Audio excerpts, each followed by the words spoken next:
कहानी शुरू होती है कैथरीन से, जो एक सफल गायनेकोलॉजिस्ट है। उसका पति डेविड एक आकर्षक कॉलेज प्रोफेसर है। कैथरीन को डेविड पर बहुत भरोसा था, जब तक कि एक रात कैथरीन डेविड के लिए सरप्राइज बर्थडे पार्टी रखती है, पर डेविड अपनी फ्लाइट मिस कर देता है। अगली सुबह जब डेविड घर आता है तो कैथरीन को उसके फ़ोन पर एक संदिग्ध एसएमएस मिलता है, जिसमें एक छात्रा लिखती है, पिछली रात के लिए धन्यवाद। जब कैथरीन डेविड से पूछती है कि क्या वह लाइट मिस होने के बाद बाहर गया था, तो डेविड साफ इनकार कर देता है। कैथरीन को यकीन हो जाता है कि डेविड उसे धोखा दे रहा है। इसी बीच कैथरीन की मुलाकात क्लोई से होती है, जो एक एस्कॉर्ट है और लोगों के मन को पढ़ना जानती है। एक रात एक रेस्टोरेंट के बाथरूम में कैथरीन क्लोई को रोते हुए पाती है। बाहर निकलते समय क्लोई कैथरीन को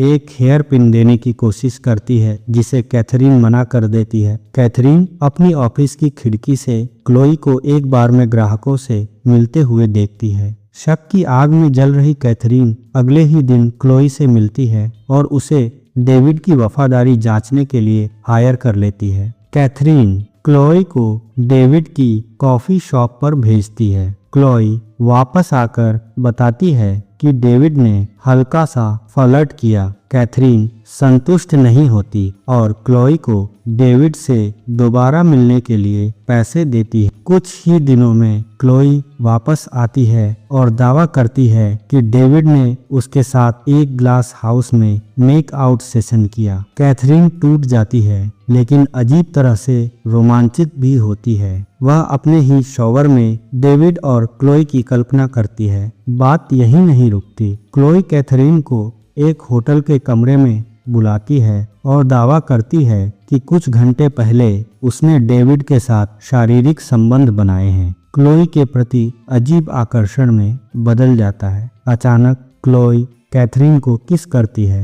हैरान कैथरीन तुरंत वहां से चली जाती है। कैथरीन अपने बेटे माइकल के कॉन्सर्ट में क्लोई का परफ्यूम लगाकर जाती है। डेविड को वह परफ्यूम पसंद आता है, जिससे कैथरीन और भी ज्यादा परेशान हो जाती है। फिर एक और होटल मुलाकात में कैथरीन क्लोई से संबंध बनाती है, पर यह रिश्ता कैथरीन के लिए सिर्फ एक बिजनेस डील थी। अगली सुबह वह क्लोई को चेक देती है और कहती है कि वह उससे प्यार नहीं करती और यह सब खत्म होना चाहिए। नाराज और जुनूनी क्लोई माइकल से दोस्ती करती है और उसे अपने जाल में फंसाती है। फिर वह कैथरीन को फोन करके दावा करती है कि उसने डेविड से फिर मुलाकात की है। कैथरीन डेविड को आधे घंटे का समय देती है ताकि वह सब सच बता दे। डेविड कसम खाता है कि वह कभी बेवफा नहीं हुआ। जब क्लोई कॉफी शॉप पर आती है तो डेविड उसे पहचानने से भी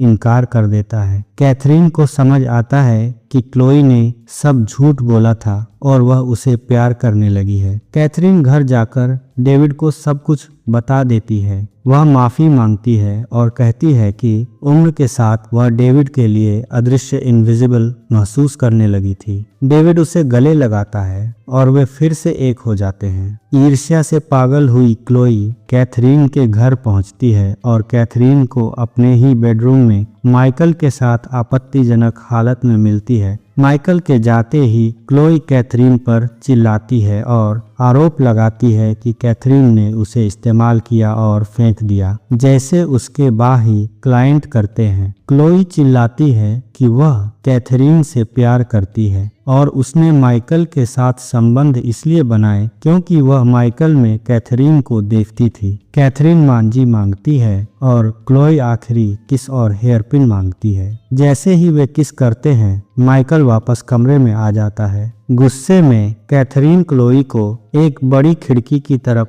धक्का देती है। खिड़की टूट जाती है और क्लोई खुद को खिड़की से नीचे गिरा देती है। कैथरीन को बेबस होकर उसे मरते हुए देखना पड़ता है। कुछ समय बाद माइकल की ग्रेजुएशन पार्टी में हम देखते हैं कि कैथरीन ने क्लोई का वही हेयरपिन अपने बालों में लगाया हुआ है। परिवार एक बार फिर साथ है, लेकिन क्लोई की याद और अपराध का एक निशान द हेयरपिन कैथरीन के साथ हमेशा के लिए रह जाता है। आपकी इस कहानी पर क्या राय है, हमें कमेंट सेक्शन में जरूर बताएं। अगर आपको यह रिकैप पसंद आया तो वीडियो को लाइक करें और ऐसे ही और वीडियो के लिए सब्सक्राइब करना न भूलें।